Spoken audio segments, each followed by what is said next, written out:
Greetings, beloved. This is Don Darius Butler, pastor of First Missionary Baptist Church in Huntsville, Alabama, in the region of the American Baptist Churches of the South.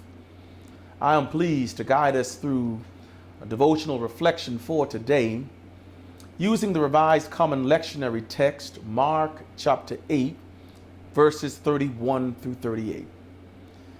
Then he began to teach them that the Son of Man must undergo great suffering and be rejected by the elders, the chief priests, and the scribes, and be killed, and after 3 days rise again. He said all of this quite openly. And Peter took him aside and began to rebuke him.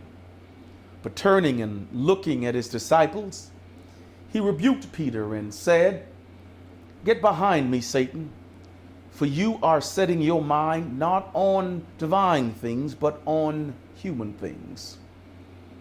He called the crowd with his disciples and said to them, "If any want to become my followers, let them deny themselves and take up their cross and follow me.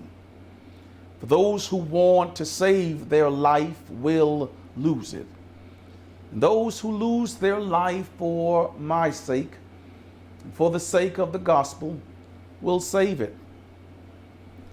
For what will it profit them to gain the whole world and forfeit their life?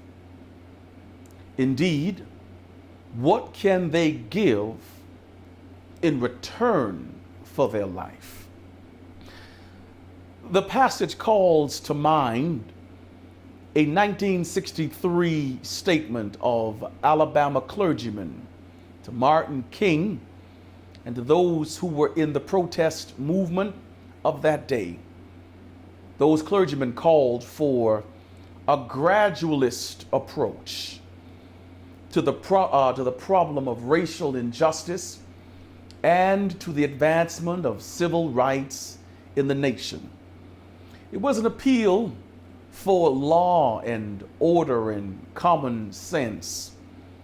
But ultimately, it was a rejection of the tactics that Dr. King and others had employed in order to cause the nation to think about its mistreatment of ebony citizens. Not only does that statement ring clear to us today, but it even harkens back to the passage of Mark chapter 8, when Jesus realizes that his rejection and rebuke come from religious folk, chief priests, scribes, the leaders of that religious order of the day, and even from among one who was close to him.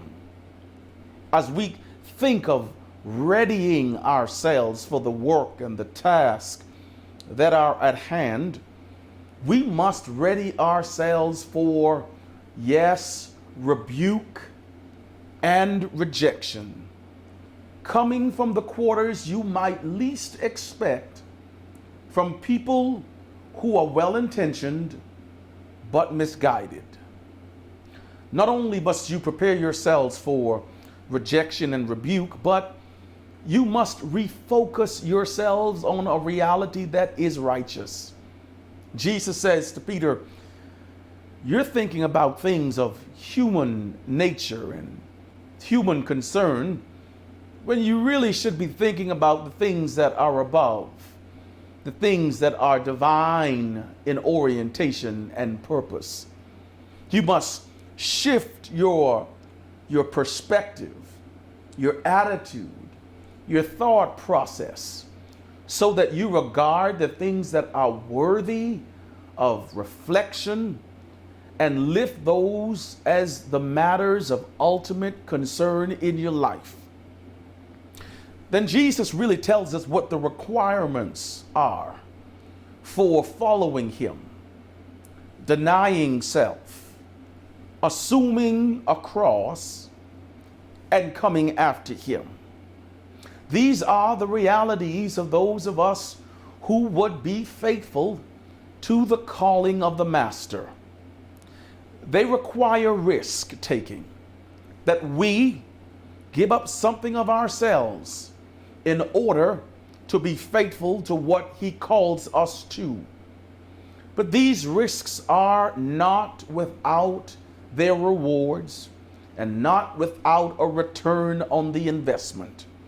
So he would put it like this: if for the sake of the gospel, if for his sake, one loses his or her life, he or she will ultimately find it. On the other hand, if one tries to save his life, he will ultimately lose it and will find that there is no return and is no reward. So in this Lenten season, as we hasten toward the resurrection, as we hasten to the Easter Triduum, as we hasten to the time when the hosannas will ring and the hallelujahs shall be shouted, we ready ourselves for what we will lose along the way. And by the time the resurrection comes, it won't be a loss, it'll be a gain.